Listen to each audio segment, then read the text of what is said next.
Connected Conversations for Creatives, a place where creatives like you can learn, grow, and connect. I'm your host, Jennifer Carr. Have you ever found yourself wondering how some creators seem to churn out work after work while you're sitting there struggling to put pen to paper? What fuels their creative engine? Is it sheer talent, unwavering determination, or a unique blend of both? Well, today we're diving into the essence of creativity, that relentless drive that propels individuals to not only envision, but bring to life ideas that resonate and inspire. Creativity isn't just about having great ideas. It's about having the courage to make those ideas a tangible reality. It demands a balanced combination of inspiration, hard work, and a never say die attitude. Now imagine, if you can, transforming every flicker of thought into a blazing trail of artistic and literary success. How could you possibly maintain that kind of momentum? And what does it take to not only stay on the path, but maybe even pave new ones along the way? As we explore these questions, consider your own creative endeavors. Have there been moments when the finish line seemed so far out of reach? How did you push through those barriers? Or maybe you're standing at a crossroads looking for the spark to ignite your next big topic. Well, to help us unravel these mysteries and share insights onto turning creativity into a superpower, I'm thrilled to introduce today's guest, Christopher Grayson. Christopher is not just a prolific writer, he's a testament to the power of resilience in the creative world. From writing bestsellers to scripting for TV and movies, his journey is lined with both spectacular triumphs and lessons learned from equally spectacular failures. His words, not mine. He's here not only to share his story, but to inspire us with actionable tips on nurturing ideas, staying motivated, and most importantly, putting ourselves out there. So let's get ready to peel back the curtain on the creative process with someone who has mastered the art of turning life's script into spellbinding stories. Christopher, welcome to the show. Wow, that was the best introduction I have ever had. Got to bottle that, put it on my website, and maybe I'll put it on my phone and just play it before I enter the room every time. That was great. Talk about getting me fired up. Well, you just add a little theme music to it and be like, I'm here. Oh, that's great. No, I really am glad that you're here, because I think that you've got life experience and professional experience that we can all learn and grow from. But before we kind of dive into that, help us get to know you. Who was Christopher before he became an author, and who is he now? Well, I think that a lot of the things that instilled in my life actually it's like ripples in the pond that start beforehand. My mom and my dad was a Fulbright scholar. He had tea with the Queen of England and lunch with Winston Churchill. And he unfortunately passed away when I was a month old. And my mom, who's an elementary school art teacher who had 6 kids, raised them all on her own while taking care of my grandfather and grandmother. And my grandfather was a World War I veteran, and he had the most just great attitude, positive, never heard him complain, hard worker. He had one lung because of mustard gas, and that lung still had a lot of damage to it too. And both of their drive and work ethic they instilled in me. I just remember my mom. I mean, I'd come home from school and the table would be gone, and I'd be like, "What happened to the table?" And they're like, "Oh, we had to sell it." I'm like, "Oh, okay." But she would work so many jobs, and she's still painting. She's an artist. And not only did she instill a wonderful work ethic in me, she instilled the love of the Lord and a real positive attitude. And I took all of that, and for a little while in my life, threw it away, became the prodigal child, and ran the complete other way, and was not able to be controlled, I think, by a lot of the teachers. And then I found acting in theater. And I just fell in love with the stage. I took a few classes at Emerson College's youth theater, and I was doing 3-4 plays at a time. I just fell so much in love with it. Completely straightened my life out, turned away from, drugs and crime, and was doing fantastic until I blew my knee out. I wasn't Baryshnikov, but I was a dancer, and I absolutely loved it. And I got accepted to a world dance tour while I was in the hospital, and I knew I'd never dance again. So with those dreams, there are so many faith quenchers already around that are like, you'll never be an actor. You'll never be this. I took up writing because I couldn't go anywhere. And I wrote my first book, which was Pure of Heart. And that was back when dinosaurs roamed the earth, and publishing was totally different. It was all brick and mortar where you had to send it off, wait 6 months. And I did. I sent it off and I got a reply back and they loved it. But they said, it's not right for us right now, but can we send it to another publishing house? And I was delighted. I'm like, certainly. What I didn't realize during that process, and I actually didn't even realize until I wrote The Girl Who Lived, and I was looking at the character's addiction journey, is that I got addicted to morphine and painkillers while I was in the hospital. And then after those ran out, I self-medicated. So then I spiraled out of control again. I went through 5 rehabs. I met my fantastic wife who said, you have a drinking problem. And I'm like, no, I'm great at it. And there's no problem. So 5 rehabs later, I had, and as a psychologist, you would like this. At a time, I wear my faith on my sleeve. So forgive me if I talk about Jesus, but he's an integral part of my life. So, I kept on going to every therapist I talked to said, you have white knight syndrome. You want to solve everyone's problems. You take the problems on the world onto you and you're short circuiting yourself. And I went and I thought I was bottom. I mean, you don't get more bottom than 5 rehabs. And this one woman looked at me and said, when she said, you know what, Chris, the world has a savior and his name is not Chris. I quit smoking and drinking on the same day. I just gave it back, and I smoked 3 packs of cigarettes. And like I said, I would drink. I was like a pirate. I drank a pint of whiskey minimum a day and said, oh, well, that's not a problem. And usually like immediately after coming home from work, because I was a functional drunk for how that goes. But then I stopped all that, ended up getting married after a year of sobriety and starting a family. And then I had gone the practical route in life of computer science. And my wife said, hey, there's this new self-publishing thing, and I want to write a book. Will you help me get it out there? And I am not going to mess up your book. There is no way. So I said, I'll just try it. I'll just write one. So I wrote a mystery and I just fell in love with it. I fell in love so much with writing. I said, I have to do this. I just have to do it. And I had started in my life a few different businesses. One, I made videos, and that turned into Christian videos, like church videos. And you don't make much money in that. So I branched out into commercial work for it. And a product that I had finished everything for, they changed the color of it when it was produced in China. And the whole deal fell through and I went bankrupt.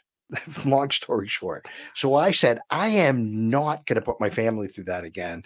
So writing is a hobby until I get enough money to make it something more. And I would never invest. I just folded all the money I made back from writing into my writing. And that was it. So my first book, I think I made for $100. And I have since had it edited about 4 more times. Because the editing process was so critical. And that kept going. And it actually didn't take off until the 3rd book. And I put all of my money into one ad campaign. I was working at the most rotten job you can imagine with the meanest manager that would, he had nothing over Bob Cratchit. So he was Ebenezer Scrooge to the nth degree. And I took all my money, I put it into this book in the ad campaign, and it blew up. But I said if God doesn't want me to write, I'm going to stop because it's just a hobby and I have to get another job and I don't have enough time. And the book got kicked out of the Amazon program, but it stayed on the Amazon page. So I got all the money for it. And the computer then, after it kicked it out, promoted it like crazy. And so they say that God uses everything for good. And that's when things took off. People were reading it. They've discovered Jack Stratton. And then I haven't looked back. There was a character in the movie, The Great Escape, which I encourage everybody to watch. It's a true story. And almost all the stars had served in World War II. And Charles Bronson is this great character, and he's called the Tunnel King, and he suffers from claustrophobia. But he digs, and he's dug 18 escape tunnels, and they keep caving in on him. And they asked him, "Why do you dig?" And he said, "Ever since I was a little boy, I hate confined spaces. I have to get out. I have to." And that's the way I looked at that at writing. I have to be a writer. So I started using technology, and I wrote everywhere. So now they have this wonderful program called Scrivener. You can write on your iPad, your computer, my phone. I would go to places and people would be like, I went to go visit my brother, and my other brother had an emergency plumbing leak. So I went up to Boston, and he said, "Oh, I got to go help him." And I go, "Do you guys want my help?" And they go, "No, it's really confined. But you're going to be sitting here for a couple of hours." I said, "No worries." So when they came out, they were like, "I'm sorry you're so bored." I go, "Bored? I just wrote 2 chapters." And I write 2 chapters on my phone. Yeah. So it's one of those things that, for the encouragement to your listeners is that doing that dig. I listen to a lot of country songs, and there's one, "How bad do you want it? How bad do you need it?" Is it that one thing that's focused on your mind? And even after writing, it's a thing with me. The minute I hit publish, I'm off, working. And usually the second, the third books are already done. Like I've got 3 books that are done that are waiting to come out. And I'm writing the outlines. So I think 3 right now. Other ones. So that sounds familiar, because it becomes this passion. Like there's just, you can't stop.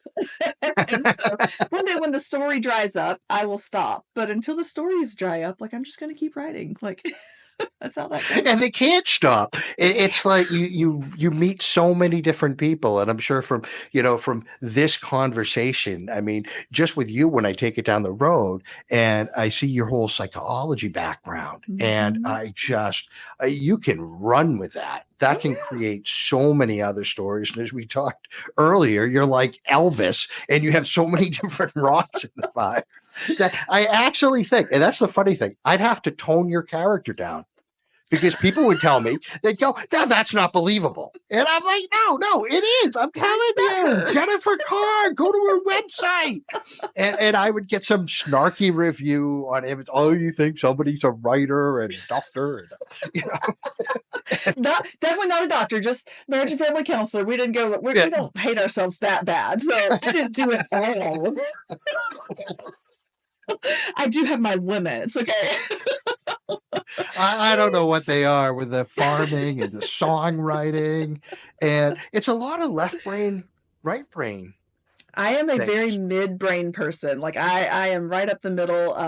I do tend to lean right brain, but just barely, which is so funny because people think I'm so right-brained, but I'm like, you don't understand. There are some things I can't budge on. So that puts me in the very left brain category. So I don't know. I'm a unicorn. Oh, isn't that funny? I use that in one of my books, and that's another thing that I got from my brother. Is in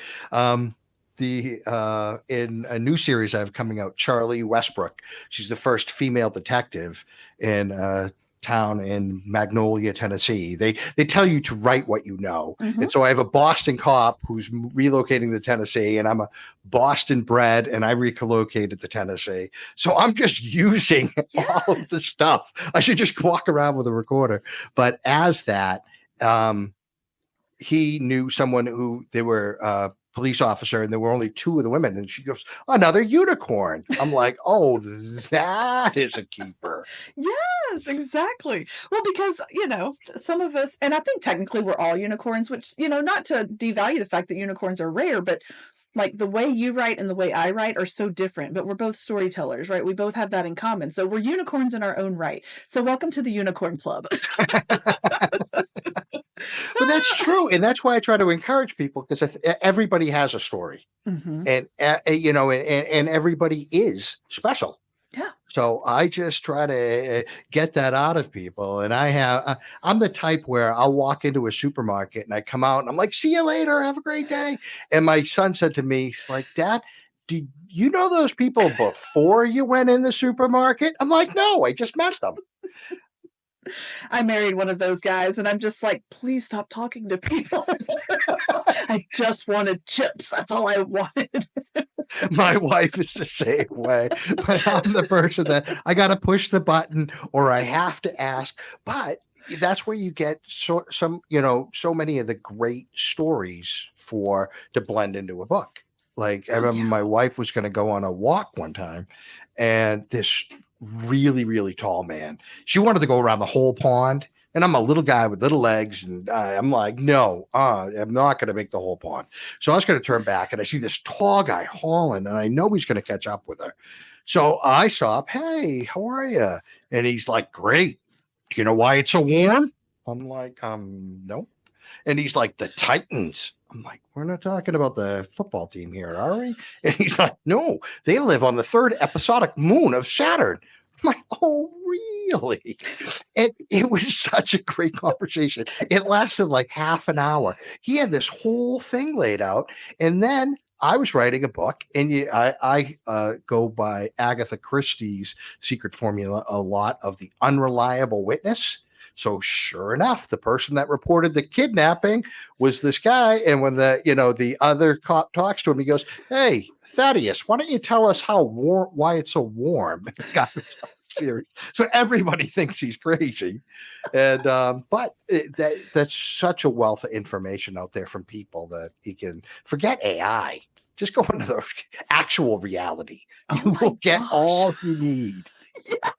Yes, I will say that, like, because you relate to life so much better than you will AI ever, or even reading other books. Like, you go live your life into the world, like, go be out there. Because I was telling somebody the other day that my husband and I, when we got married, we had no money, so we'd go sit at the mall in front of an escalator and we would watch people and make up stories about their lives. Like, that was what we would do for date night, and we loved it. And we still will go to the mall and be like, you remember those good old days 20 years ago when we had no money? And we would just go sit and watch people. And so, yeah, go watch people. And you don't have to know their story, just make it up. Like, let the story just happen. And so, no, people watching is an excellent way to build characters. Fantastic idea. I live on those ideas. Like I said, I come from a theater background, so I actually would go on, for my character development. I don't know if you're aware of this. There's two different schools of thought: American theater and English theater. Okay. And in American theater, you tend toward the method acting, the Marlon Brandos, one of the famous quotes, I think it was Laurence Olivier on like Dustin Hoffman, but Dustin Hoffman was living like a bum because he was going to play a bum. And Laurence Olivier supposedly said, "My dear boy, don't you think it would be easier if you just learned how to act?"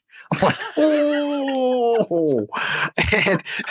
But then you take someone like Alec Guinness, and Alec Guinness bases all of his characters on physicalization first. So, like, for example, for this podcast, I put on shoes and I dressed up. Mm-hmm. Because you carry yourself differently, you present differently, you do all of these neat things. So I think that all these different techniques for storytelling, you can use them, and then you never hit writer's block. You never hit if you keep all of these different things going. So a lot of these troubles that writers say, "Oh, the dreaded, blank page." I'm like, oh no, that's not a thing. What is this blank page you speak of? Yeah. So do your stories start with a plot or they start with characters? They start with characters, but I'm a huge plotter. I love plotting. Okay. If I turn around, I've got whiteboards all over the place. I always have note cards handy. But it's so freeing, and it's easy to redo and shift the plots around, and it helps. Like all I have to do for like when I start any story, I write on a note card beginning, another one middle, and another one end. And I'm like, I got 3 chapters. I have 3 chapters on my outline. Hey, I'm on my way. And that's really, all it is. But sometimes if you get in the character's head, you just watch the movie. Is it Michael Rodriguez that did Spy Kids? He famously said when he goes to do a movie, he just watches it in his head first. Mm-hmm. And so I act it out and get it in my head. And so usually with knowing the characters, I can sit back and just describe what they're doing because they're doing it. As a psychologist, I don't know what you would say about that. So, but the creatives, they're out there. I'm included. No, it's so funny because in my creative world, like I leave I've got a calendar on this wall, and here on my desk next to me. And I leave all of that behind. There is no plotting. There is only the characters will pop into my head. They will speak to me and say, hey, we have a story. Now you get to tell it. And so it just plays in my head from beginning to end almost immediately. So I know exactly what's going to happen.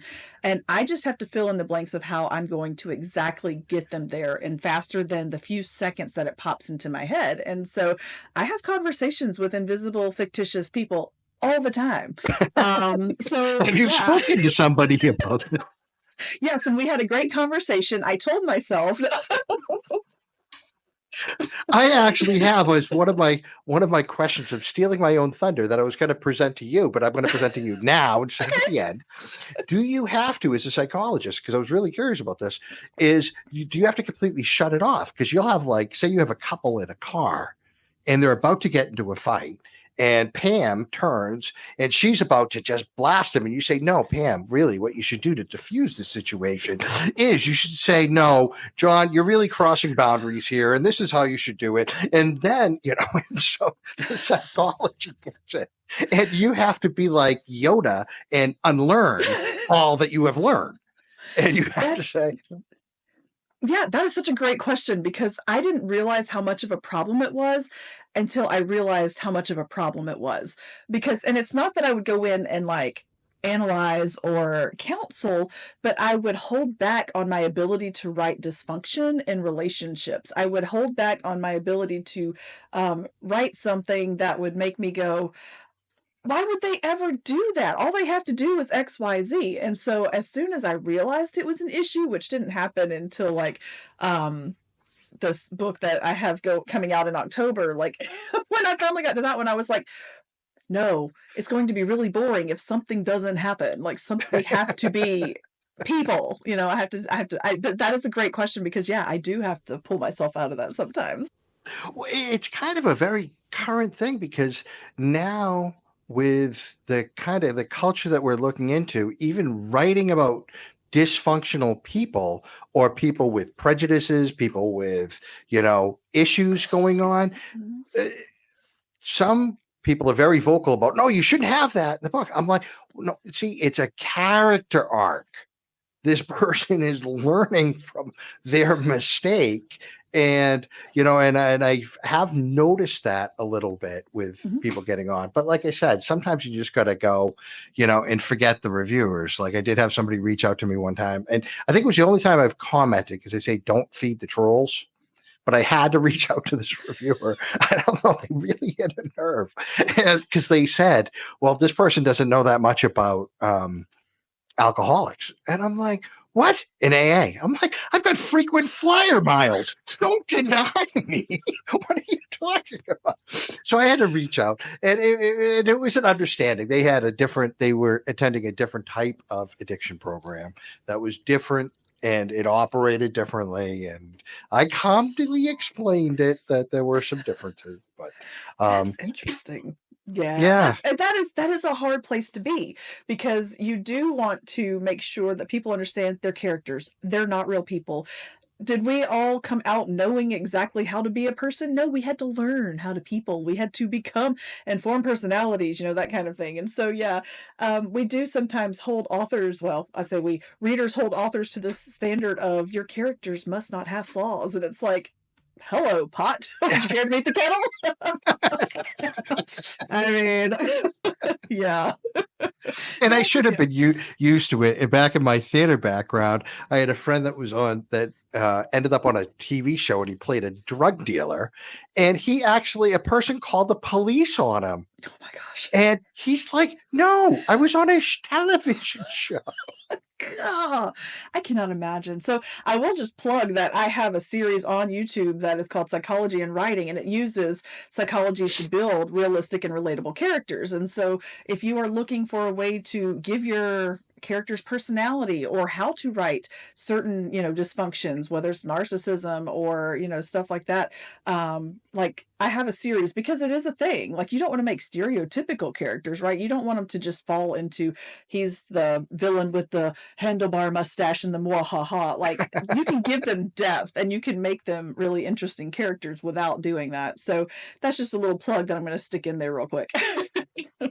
Yeah. No, that's such a fabulous resource because you Mm-hmm. also don't have, everybody's background is limited. And Mm-hmm. the more you can season, a character with some real actual qualities, the better off it's going to become.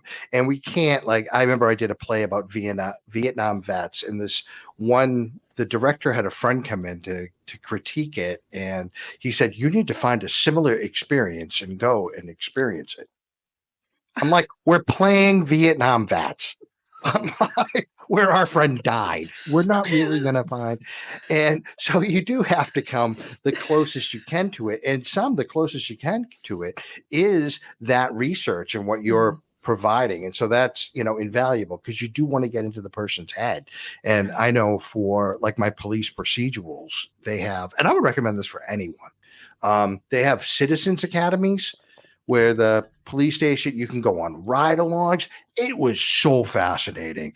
And I just loved it in here. And the sheriff is so standout, but it really puts things in a different perspective. And I think it would help society as a whole. Like when you go around, like I was, going out with this wonderful officer, sheriff, and he actually did rode the trick horses in Dollywood, and just a fascinating guy. And the first call we went down the creepiest road that you've ever seen. They're like, backup is going to be delayed. He had to go talk to a neighbor who had just threatened a woman that she was going to shoot her and that she was like completely out of her mind. And he's like, if you hear anything, just call, but don't. I go, I can't leave you there. I have to go. It's in my nature. But it puts it in such a different perspective that you don't know, so when you, like, I'm about to write an article about when you get pulled over, what to do, because the police officer doesn't know if he's pulling over a grandmother or a grandmother with a shotgun, Valid. so and it's always helpful to put yourself in other people's shoes. And there are some people that are introverted. Like I'm the type of guy, I famously said it, unfortunately, to a person this woman was wearing an ankle monitor. Everybody knew she'd been arrested. And I said, can you bathe with that? Or do you have to like take a shower or like stick it out of the tub? And people are like, oh no, don't bring it up. Everybody knows. So sometimes you could do it more subtly than that. And it sounds like that resource is one of the ways to do it. There you go. Like I like that segue back to that. That was fantastic. Oh my gosh. So you're a prolific writer. You write in series. How many series have you written? I have the Jack Stratton series. I have Finn and Annie, which is like a cozy mystery series, but you genre jump too. So I've got the mystery series, the Finn and Annie. I have Kiku, which is a thriller series. I have a new one that's not yet published, which is the Charlie Westbrook series. I haven't announced a sequel to my #1 best-selling Amazon book that's going to be coming out in like 3 months called The Girl Who Lived Too. That's a secret. Nobody knows. Okay. I actually haven't put it out on I'm going to now. I have to because I said it. So that is another series. So I think over 5. And The Dark, which is a post-apocalyptic thriller series set in the South when there's like a EMP blast. But I find because I think I tend to write in series because I love the characters and then I miss them. Yes. So I want to just keep going back. So a lot of books become series because of that, because again, everybody has a story, and a lot of stories they don't end. Yes. No, I'm with you. I'm the same way. That's why I can't let my books go. Like I'm going to go back and revisit my first series because I'm just there are questions that need to be answered and I need to know how those characters are doing. But right now I'm kind of stuck in a series where there's like 12 main characters, and so there's a lot of stories to be told at that point. And so when you're writing a series, about how long does it take you to get to a point where you can say, all right, let's move on in case I want to come back?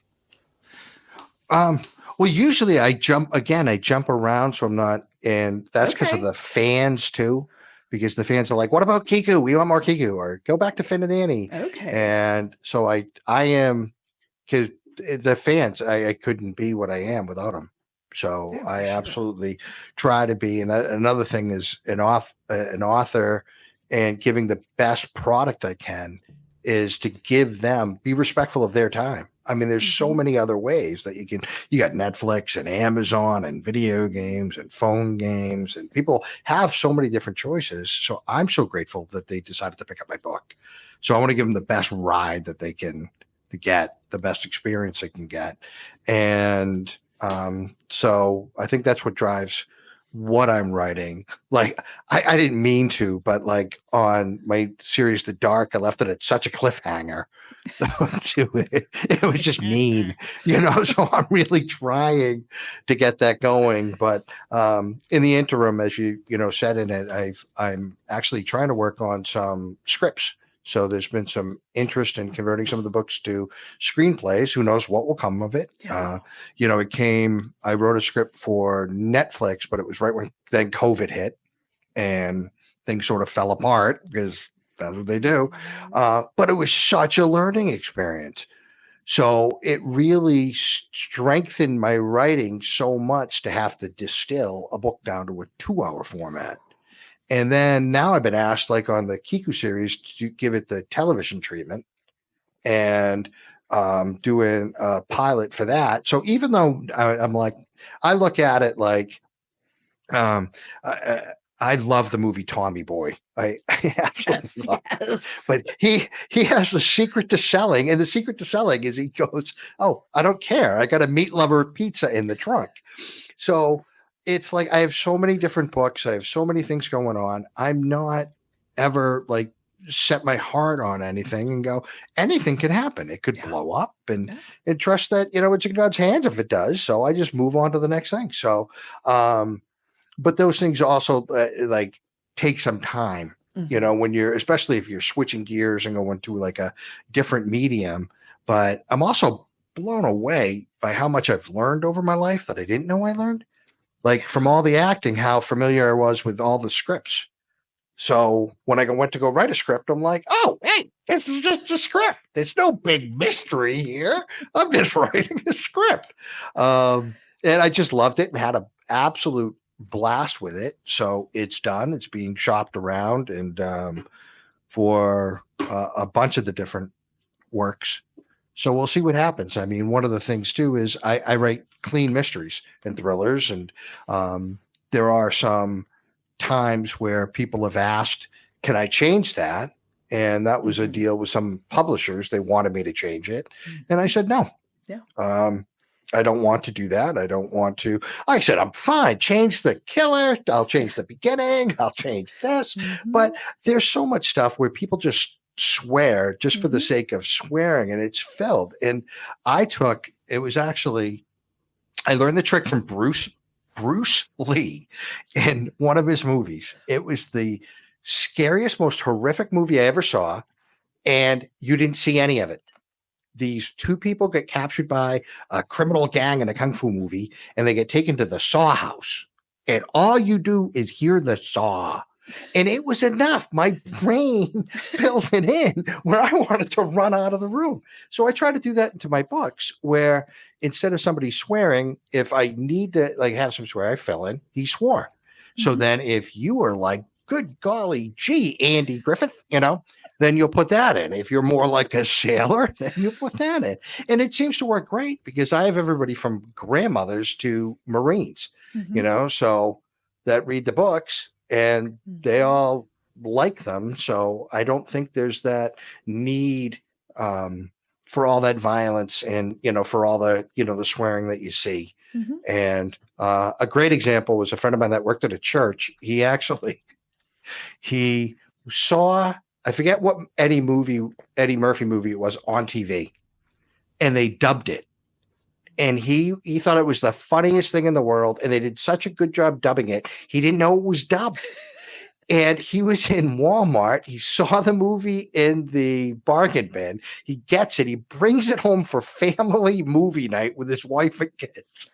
Puts it in, leaves the room, comes back, shock faces all around. He's like, no, it wasn't like that. And he said it was so good without all that stuff. Yes. So that's what I keep. And but now I think there's actually a shift. And from what I'm hearing in the industry is people are looking for things that aren't filled with all that stuff to give people an alternative, because I think people are getting tired of it. Oh, I agree. So we had a similar incident. I grew up watching all the TNT movies, like all the movies, and they were all edited to the point where, for television. And so I didn't know that Office Space, which, is my husband's favorite movie because he too had only seen the TV version. And so he got that movie for Christmas, and we were at his parents' house, and like his brother and his brother's wife was sitting there, and we put it in, and Rob's parents are there, and we hadn't been married that long, and we're sitting there, and this movie comes on, and like the F-bomb starts flying, and we're like, oh, and we just all, it's like, who's going to be the first to turn it off? And, we just kind of, anyway, so I get it. Like, we were the same way because it's such a funny movie. It's a quotable movie. You don't need the profanity. You don't need all the, anyway. So yeah, but I agree. I think we're exhausted by it. I think the world is so heavy as it is. Like, we don't need the extra heavy. And so, we're inundated with the negative, and I think leaving that out actually allows people to be a little lighter in the end when they're reading your book. Because I too, I don't put the spice. I write romance, but there's not going to be a spicy romance coming from my publishing. Like that's just not going to be the case. But to each his or her own. I'm not judging. I'm just saying that if you read my books, you will not find it there. Just throwing that out there. So your track record shows at some point you have to turn into some kind of writing machine. So when you're in the thick of a writing project, like how do you balance life and family and responsibilities? I drop everything if my family needs me. Yeah, always. It's just a rule that I had the whole time. And my kids, I just became an empty nester. And I think that it was, it's a wonderful testimony. They'll say that, that if they ever needed me, if they ever, but I had the best wife. We actually moved when I started writing, and it was looking like, hey, this might really take off. We moved closer to my job so I could have more time in the morning to write. And, she made that sacrifice, and it was just, unbelievable. But I wake up at like 4:30 in the morning, and right now I've had to do a lot more marketing. The marketing world changed in such a profound way recently, and I got to wear many, many hats. So unfortunately, I'm doing a lot more marketing. But again, my focus is on writing. And once I can get that, like I could write a book a month. And I'm trying to focus on getting back to that, just because too, it's the thing I absolutely love. So, I make a lot of sacrifices. Like I say, okay, no YouTube. Yeah. Do not get sucked into YouTube. Do not get sucked into the internet. Don't get sucked into the news. Don't get, sucked into my phone and games. Put it all away, and then focus on the tasks at hand. And some of the tasks, like with the marketing, I go, okay, get the marketing done, and then I can write. But you really have to like embrace that part and love that part and try to use your creativity for that. So, because my wife had done all my marketing, she hurt her back. Yeah. And so it's one of those things. It's not something that I am good at, but I'm working at it. And if there's a book, I'll look at it and, pray hard and try, what did Billy Graham used to say? You pray like it's all up to God. You work like it's all up to you. Yes. So I do that, but with really, putting the focus on it's all up to God. I try to Oh, for kick open sure. the doors and I found if you hold everything like this, I'm trying to see on the camera, Yes, an open hand. it Hmm. open hand. Because I got a famous story. My son, I took him to daycare, and he actually took I gave him my Batman. It was my Batman that stayed on my desk. Huge Batman fan, and it's a toy. And I gave it to him, and he was supposed to keep it safe. And I brought him to the daycare, and they said no toys. So I go to get it, and he's holding it, and I'm like, Chris, let go of the toy. And he's holding it. I'm like, Chris, come on. And he goes, I want to. Oh. And I'm the same way, where I hold things so tightly. And it's like, no, you got to let it go. And I find that if I do prioritize, which again, stealing my thunder, I was going to ask you how you prioritize. If I do prioritize and put other things first, that the ideas and so many other things come and work so much faster. It's almost like, the story in Joshua where the sun is, held up in the sky. And Mm-hmm. I have, so something that I thought was going to take a long time, like say a book cover or something, all of a sudden comes together in 2 seconds. Like, I usually make my own book covers. I have a fantastic cover designer. Unbelievable. I'll give you a link. I can't say enough about the guy. It was a whole God thing finding him too. But if you make the time for others, then you get that time back. Oh, I agree. I agree wholeheartedly. And I think we get so, because when we're sitting there with our hands gripped so tightly around whatever it is we're holding on to, we tend to forget that we don't deserve what we're holding on to in the first place. Like it's a gift, And so it's not something that you're guaranteed to get to keep no matter how tightly you hold on to it. So it hurts a lot less when you do have to let go or when it's taken from you. Does that make it easier? No, not really, because we're human. It's gonna hurt if something does get taken away. But at the same time, what a learning experience to say, that wasn't the time, that wasn't the season, that wasn't for me. Let's move on to the next thing and continue to live with those open hands. So yeah, no, I'm with you. That's a great perspective. Absolutely. So you chose to self-publish and then you just kind of continued down that path. Was that your first choice? No, you said you helped your wife, and did you want to continue self-publishing, or was that something you're like, I did. I actually, it was funny. I reached out to publishers and it was just complete crickets mm-hmm. and didn't hear anything back. And I'm, like I said, my grandfather raised me. He was born in 1898, and I grew up on like the Bowery Boys and James Cagney. So it kind of rubbed off a little bit without having the father figure, and you have the James Cagney figure. And I'm like, fine, forget it. I'll do it myself. And ended up doing it myself. And then I found that a lot of publishers reached out to me. But the amazing thing was, in looking at it in retrospect, and believe me, I believe a workman is worthy of their due. mm-hmm. So I'm actually shopping a book around to a publisher right now because they came to me, Mm-hmm. and I'll hear out what anybody says if they can help. Yeah. But so many of the publishers, I found that, like I said, the gentleman that does my covers, world-class cover designer. I have an editor that had worked for Stephen King and in the publishing industry, and they quote unquote asked her to retire, and she wasn't ready to retire. So God put this team Mm-hmm. together for me. So then it was like, well, what do I need you for? Which was the general question. And part of it is like getting in bookstores. Mm-hmm. And some of that is it be neat, Yeah. But is it worth it just to be neat to go, hey, and I'm never like, look at me, look what I've done, look at how much I've sold, I just cared. Can I write?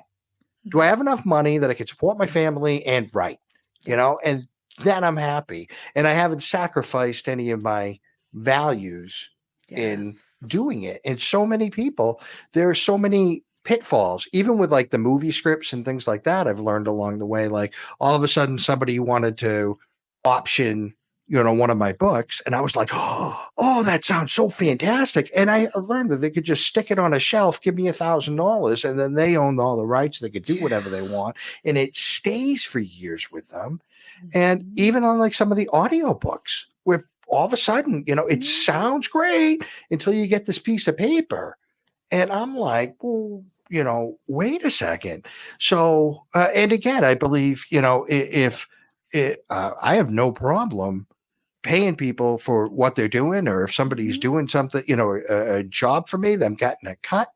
But you always have to count the cost. And sometimes the cost and who you're hooking up with, it's kind of like shaking Mr. Potter's hand in It's a Wonderful Life, where George is like, ew, no, this is no. Yeah. So far that's been my, no. But it's so funny that so many people,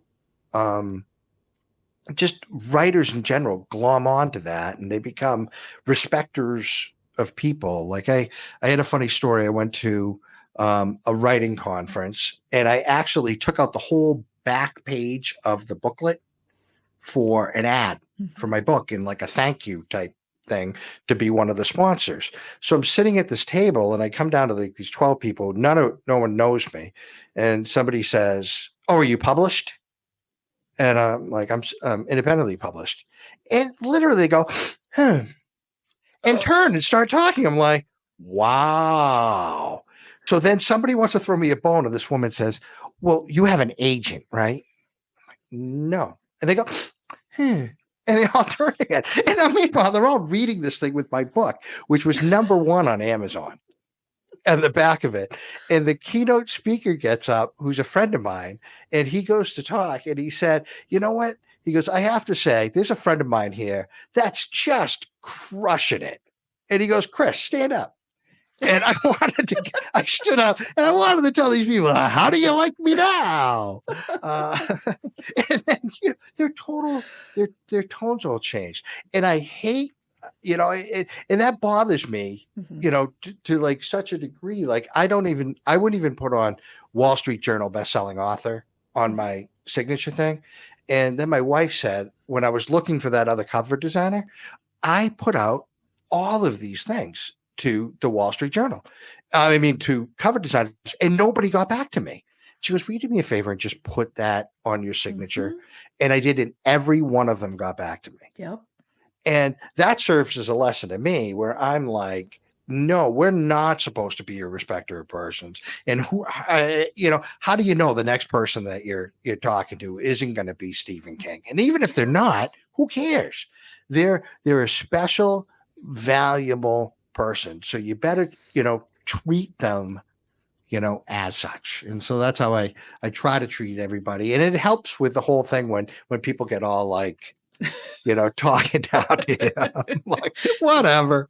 It's a good reminder. Yeah. Well, and we are called to treat the janitor just like you would the CEO, like, because they are both people, right? And that is so hard. But there is a stigma, and it's less now, just even in the last 3 years since I've been in the self-publishing world, there's a little bit less of a stigma around the self-publishing indie author thing, because there have been so many politics and so many, just issues in the traditional publishing world. There have been so many, well, they're monopolizing and da-da-da. And I'm like, well, you know what? I push this little button that says publish, and now I'm a published author. Do I have to do a lot of extra work? Yes. Do I like it? Not always. But it's what I've been given. It's what I'm good at. It's something that I know that will eventually pay off in the end if I continue to do it. You can't stop when you're tired of it. Yeah, that's where I do a lot of inspiration from Elvis and the whole taking care of business. And you just think of all those things, like they turned him down for a record deal. Yeah. And then every gold record he sent back to that company. Imagine being those people. But it's again and again and again. Yes. And you see that it's a lot of times it's, somebody will publish a record and then they realize, hey, this person's first 3 records are great too. Mm-hmm. And you never know when that spark's going to go. You never know when something's going to take off. And, there is a thing, it could take off even, after you pass. There's how many, authors out there that are just fantastic books, and for whatever reason, maybe it's not the right time, maybe it's not, the right thing. It's actually one of the things I'm really glad about that the latest book I have coming out is it because I'm not a sci-fi author. I want to write some sci-fi, and it's not a sci-fi book. You'd like it. It's using a lot of though AI and virtual reality for therapy, and it's here. So I was all worried when I wrote it a year and a half ago that people are going to be like, no, and all I shoot for is plausible. But now, I mean, it is here, and anything in the book is, so it can be a timing issue because there are so many things like, I don't know, that plug for that movie Yesterday. I liked it about the Beatles disappearing. And if their songs came out now, would they be as successful? And so there's a lot of those questions that are just absolutely fascinating. So I'm just, but I am so grateful because I was the guy that was kicked out of English so many times. And I never imagined that it would be me. And plug for my daughter who wrote a children's book. She would always walk me to my car and be like, Dad, and she'd pray and she'd go like, Dad, you're gonna be a writer. Believe it. And I'm like, you are the best kid. And she crushed it on this children's book. So Laura Grayson, it's The Early Bird Catches the Worm. She's an artist, and I just absolutely, I was floored. Because too, she took the criticism. Like it blows my mind how the failure to accept constructive criticism, so many people don't want to hear anything of it. Like people come up and say, hey, can I ask some advice? And I could give some, little thing back. And they get so defiant. Or I find with my editors is sometimes I go through editors if they have to read it a second time, because I try not to have my editors read it a second time. I'm going to have to make sure my editors don't see this. Because what happens is they'll mark up, the whole book. The first time you get your book edited, it's shocking. You feel like you just went to the principal's office on it's so bad. It's everything's red. You're like, but then if I don't take everything they said, if they get it back and they know, they're like, wait a minute, what about this suggestion? It didn't work. I'm like, it's 1 out of 1,000. They get really uppity. They're like crushed. And some people, they're like, I don't want to read it.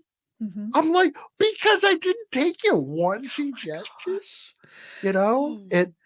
same thing with cover designers. I had one cover designer, she made a beautiful cover. It was wonderful, but I do a lot of split testing. And I, of course I loved it. I paid for it. And I said, I split tested it, and the thumbnail just did not test well. And the thumbnail's so critical. So I went back to her and I said, I love it. I'm going to use it for marketing material, what you did, because I'll definitely get the mileage out of it. But I'd like to pay you to do another cover, and I really want to concentrate on the thumbnail. And she's like, no. I'm like, what? And she's like, that's your cover. I'm like, oh, but I did. And I explained it all. No, I'm an artist. Okay. Okie dokie. So I didn't pay her for the cover. I got a new cover. So it's funny. But then I always have to go, don't be that guy. Yeah. It's kind of like King David when he was confronted, by the prophet. And he's like, oh, there's a guy that did that, this and that bad thing. I'm going to go get him. And then, here's a mirror. You. Yeah. So I got to make sure when I say all those things the next time, because I react. Like my brother gave me some criticism about some idea that I threw off. And I'm like, and then I had to apologize. I'm sorry. I shouldn't have been so gruff. And then I found out the next day that I could use it with a different character. His advice would work perfectly. And I had to call him up and then eat crow a second time. So. Oh, those siblings. They love it when that happens. Yeah. It's really fun when your sibling is your editor, and that's a whole different dynamic. So is that with you? It is. But I love it. I love it. And I was terrified. My first book did not go through her as an editor, but my second and third and so on, they have gone through her. And because I was scared the first time to mix that, that relationship, but at the same time, I know she's the one who's going to tell me exactly what my book needs to make it the best it can be, because she knows me and what I'm probably striving for. And so we work so well together. And I wish I had her do the first one, and she might, maybe I could pay her to do the first one again and be like, hey, you want to make that even better? We'll see. But like, no, I'll I love that dynamic. well, I'll let you in on a secret because they're ebooks and you're self-published. You can do it. Because my first book, Jackknife, I ended up putting out the director's cut. Didn't tell anybody it was the director's cut, but I changed it. I changed the killer. So there's some books out there that somebody's going to read and be like, wait a minute, that wasn't the killer. And then even on the second book, I ended up, because I had different editor that when I started with, and I liked it, but I went and I looked at the feedback, and this is before I really clinged on beta readers because they're so important. Yes. And I have to do the same thing of doing the fans read it and people that have no idea. So I'll make up a name, which I feel weird, and I have it that, but then sometimes it's tough because when I do the made up name, I get people that come back, and then you see though that, the warning for authors, there are a lot of people out there that are sleazy that will come on and say, hey, let me ghostwrite this. And I found that whenever I go under and I don't say who I am, because I don't want it to be, this just fluff of, oh, it's wonderful. Yeah. When it's not, I'd rather have somebody go, that one's not working. Yeah. Oh, for sure. So what project do you want to tell us about that you are most excited about right now? For right now, it's Jack and Jill and the Blue Light Killer. It's my new book. It's out still in its 30-day glow window. I think it's the 11th book in the Jack Stratton series. And I absolutely love Jack, Alice, and their King Shepherd called Lady. It's such a neat book. And I try to touch on so many different aspects. Again, on this one, so many things I learned on those ride-along programs in the Citizens Academy, which really plays in a part. And it's an ensemble piece that continues their story. I usually have a lot of side drama going along with it. So there's that romance, and it was neat because I was really worried about connecting Jack and Alice. So they had grown up in the same foster home years apart, and Jack had already moved out and gone into the army when Alice came to stay, and he had been adopted by a different family. And but it's that moonlighting thing. I don't know if I'm dating myself, with Bruce Willis had that famous show. And when they got together, the spark stopped flying and you lost that bit of magic. So Jack and Alice were recently married. But it's been 2 books coming back since their honeymoon. And just because of their nature, and it's kind of like with, I take so much inspiration from my wife, and my mom said, because I was a little worried when we were dating and we would fight. Now, I'm not saying fighting is a good thing at all, but my wife said, intelligent people argue. That's what happens. And but it's all in how you do it. Are you arguing in love, and is it funny? Yeah. And that, I think, dynamic of them both loving each other so much that sometimes those cogs just go clickety clack clack clack and the sparks fly. And it was a real joy to write and to see how they're progressing in their lives.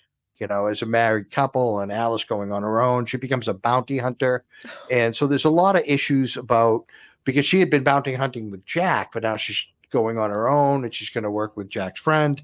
There are so many issues that I think I take in that are really important for me, from like being raised by a single mother. a time when single moms aren't, and really looking at the, the roles of women and men, and how hard things could be. Like I said, my wife is the most intelligent, one of the most intelligent people I know on the planet. And she's like the research queen. And it was so funny. We went into this phone store and I saw some little piece of electronic gizmo that I'm like, ooh, and I went wandering away. And the sales guy came up to her and he was talking to her like she's stupid and talking down to her. Mm-hmm. And I, then I get very Italian, and but it blew my mind, and it continues to blow my mind. But where we'd see it in, on the struggles she goes through. Mm-hmm. So I want to go, I walk in Alice's shoes and see what is that like, especially going into, a different, career path like that. And I sometimes have different views, like on, I'll just throw this out there. I might get criticism, like women and, firefighters. Like there's a line where she's like, is it because I'm not strong enough? And he's like, no, but your strength does have something to do with it, because you've got to take down really big guys and you can't just shoot them, And so she actually works with this guy, Bobby G, who's a 6'4" muscular guy. But he says, look, sometimes I have to use my muscle, but you're using your brains to find them. And you're using all your computer knowledge to have it. So we're a team, and we both complement each other. And I think sometimes that middle ground is like, completely, lost in people. So, and I do try to show that, like I show it with like a police officer that was hurt in the line of duty and he lost the use of his legs, but now he's moving on to forensics to try to keep it going. So it's not just, the difference between the strength of a man and a woman. It's, sometimes showing the difference in strength of just people, or like I'm getting older and I go, well, yeah, but I'm trying to do that, to quote Toby Keith, I'm not as good as I once was, but I'm as good once. That's fantastic. No, I love that. And I can tell that you adore your characters. And so like, I cannot wait to get my hands on one of your books and be like, oh, because I am a character driven reader. I'm a character driven writer. Like I love my characters, and we could circle back to that like 14 times and I would never say enough about it. Any of them. Hit my website. Let me know. It's ChristopherGrayson.com or Greyson Media, and it's GREYSON media. And pick whatever you want. Like I said, I have like a cozy romance, which I actually love Finn and Annie. He was a soldier who was going to be a police officer, the same trajectory as Jack. He actually served, and I try to connect the worlds. Yeah. He served with Jack, and he makes appearances in the Jack books, and Kiku makes appearances in the Jack book. So they all combine. But he lost his leg. And he becomes an insurance investigator, which I've always been fascinated by. And he runs into Annie, who recently divorced from an abusive relationship. She has 2 kids, and she's deaf. And she's the photographer. So I wanted to show how 2 broken people get together, and you find a hole, and not to steer. I almost like I didn't write them, like in this one. I'll give away one scene that's just like the one that tears my heart out the most. The guy, Finn, he's super embarrassed about his leg. He's getting used to it, and getting used to a prosthetic. And the kids, Annie's kids, find out he has, a prosthetic leg, and they're fascinated by it, and it helps start to draw him out of the shell of it. And the son goes to a Boy Scout thing, and this kind of goes on my thing, because I didn't, my father passed, and I was the only kid there without a dad, and it was like that type of day and age. And so, but Finn's there with the boy, and he finds out that the big event is a 3-legged race. And Finn is just absolutely crestfallen, and the boy was getting picked on by these kids, and the boy's like, look, you do not have to do this. And Finn's like, no, we're going to win this race. And the kid's like, there's no way, because you only have 1 leg. And he goes, just listen to everything I say and we'll win. And the kid goes, okay. They go up to the line, and Finn is like, the kid thinks he's adjusting the straps on his leg to tighten it up so he can run. And they go. And Finn takes his leg off and gives it to the kid and goes, run. So the kid goes all down. So he wins the race. And it's Finn's biggest fear is being without his leg in public. But he made that sacrifice for the kid. And then Annie's just like, oh my gosh, I love you, And so it's a romance that's growing but there's like drama and hidden secrets. And I just absolutely love it. But you can pick anything. If you like even the thriller ones, because I keep it PG violence. Like Kiku, she's a Yakuza assassin, but she was raised in a Christian orphanage, but then the people got driven out of the country and she was going to actually be sold. And that's when she got into the Yakuza. She was going to be sold into the sex trade. And that's when she got into the Yakuza.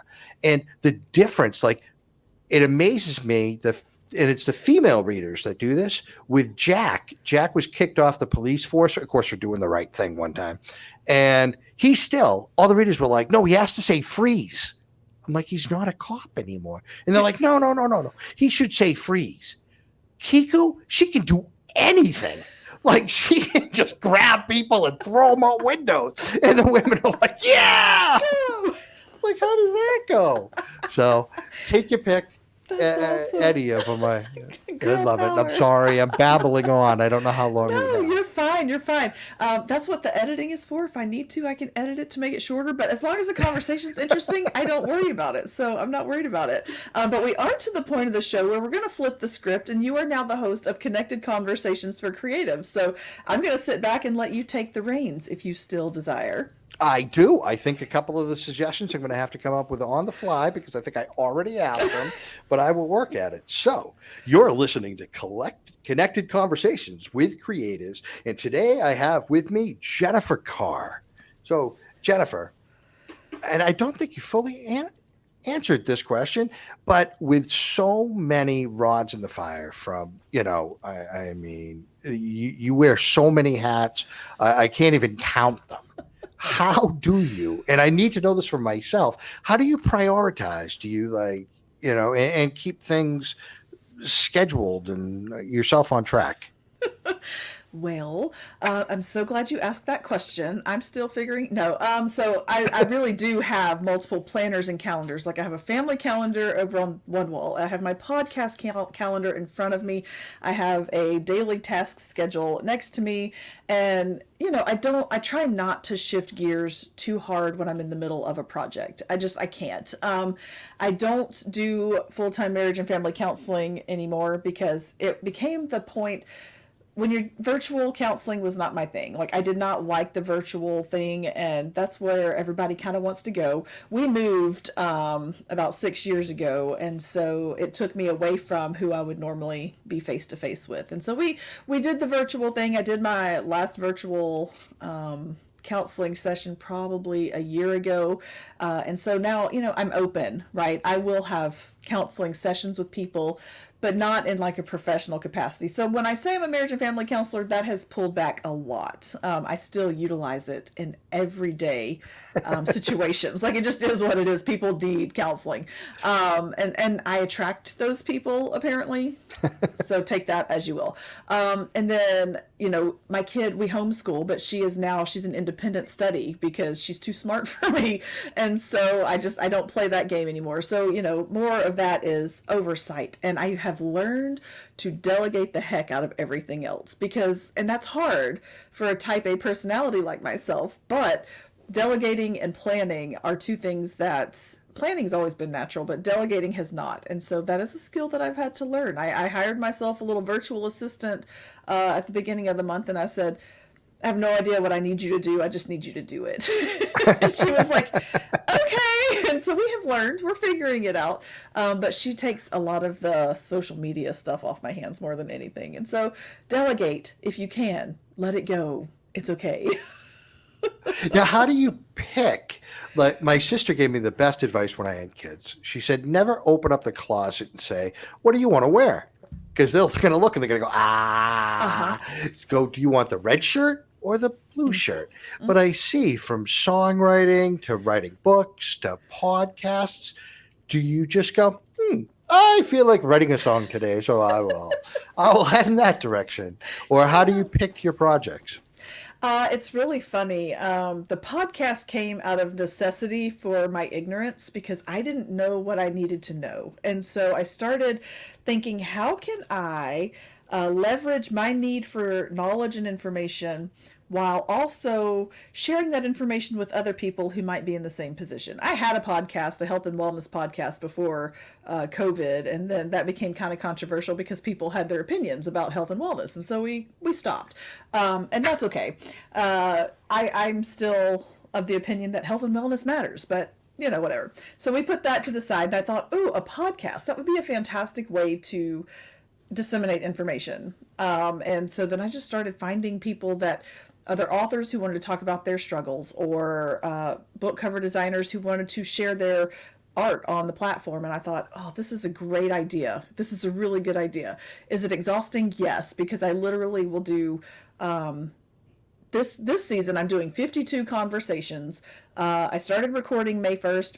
I will finish recording June 13th, and but I will be done for the year. Like every week we'll have a podcast, and it's something new and exciting, and authors sharing their wisdom, and artists sharing their art, and inspirational speakers sharing their inspiration. And so that it was a necessity that I had, and so that's how I chose podcasting. And then I have a book with my editor, so I can't do anything with it, so I may as well podcast. So you kind of find that balance of what is needed and what can be let go of for a season. Oh, that's fantastic. It reminds me there's Miyamoto Musashi, the Japan's greatest swordsman, and he went and tried his hand at rice farming, and it kept on over flooding, which I guess it can be a problem with the rice paddy, because he was making them square like everybody else did. And then he looked at it and said, what does the water want to do? And he made his rice patties into that form, and everything worked out great. Yes. So it looks like you're saying, what is the creative flow? Where does it want to go? And Yes. you just go with it. That's Yes. wonderful. Well, and that's what happened with the song lyrics too. Is the series that I'm working on, it centers on a country music reality television show, and I thought, these guys are all going to be songwriters in some form or fashion. They're all going to be, lyricists, because that's how they got into the gigs, right? Like they were writing original songs to get their art out there, and so I started writing lyrics for my characters. Is where that came from. So. Oh, that is really neat. And I think it's just absolutely wild that you're going to put a song in the book. Yes, it's and I actually have some musicians working on adding music to it, so it will hopefully by October there will be a download for the song that's in the book to go along with the book. So we'll see. Oh, that is great. I'm That's excited. yeah, I would love to do that, but my musical talent is more of a Milli Vanilli type of lip syncing. There are full-on TV shows for you. Have you seen it? It's called I Can See Your Voice, and it's literally they have to guess, are they really singing or is it lip syncing? So if you're good enough. No, I think I'll hold to the writing. So that is great. Well, this has just been such a fantastic experience. Oh, I'm so glad. I'm so glad that you're here, and I literally did a TikTok today. It hasn't posted, but I'm going to do it later. That for guests of podcasts, bring the energy, and you brought the energy. Like you have to bring the energy, and you delivered. So thank you for that. And let's tell the listeners one more time how can they connect with you? What are all the places that they can find you? I'm going to forget all of them. So the most important one is ChristopherGrayson.com or GreysonMedia.com. Head over there. I got links to all my social media, links to the store. And most importantly, if you want to reach me, I answer every single email personally. Nice. I've got a couple of different reader magnets for 2 series. One I just added, Fear the Onro. That's my Kiku reader magnet, which ties into her trilogy, which is an ongoing series now, and First Patrol, which goes for the Jack Stratton series. And those are free. It's kind of like going on a test drive for a car. Kick the tires, see what you like. If you like it, head all over and get a book. And but if you have any questions about anything that I talked about, or anything in general, just want to say hi. I answer every email personally because the reader is the whole reason I'm doing this. So, and I look at you as a friend. So, thank you. Oh, absolutely. I love that. And we'll make sure all of that is in the show notes. And before you are allowed to leave the show here today, you have one big question to answer, and it's going to be life changing for somebody. So, are you ready? I am ready. Hit it. All right. What is one piece of advice or encouragement you want listeners to walk away with if they hear nothing else? Never give up. Never give up. I gave up. I did. I try to tell things with like warts and all, and I listened to all the people, and I gave up my acting career, and I went back and did a play. Later, I did it with, I did blow out my knee, but I played an old man in the play. So it didn't matter if something was going to happen. And I absolutely loved it. But more importantly, on the writing, you have so many people that would say, you will never make it. You can't do it. You won't. And it's a lie, especially as like what Jennifer said in earlier with this, we have a new world. And there's not the gatekeepers anymore. And so you can kick open the door and you can get your story out there. And there are so many wonderful resources. Start right here on Jennifer's website and to look for help and guidance. And if you don't find help and guidance, keep going.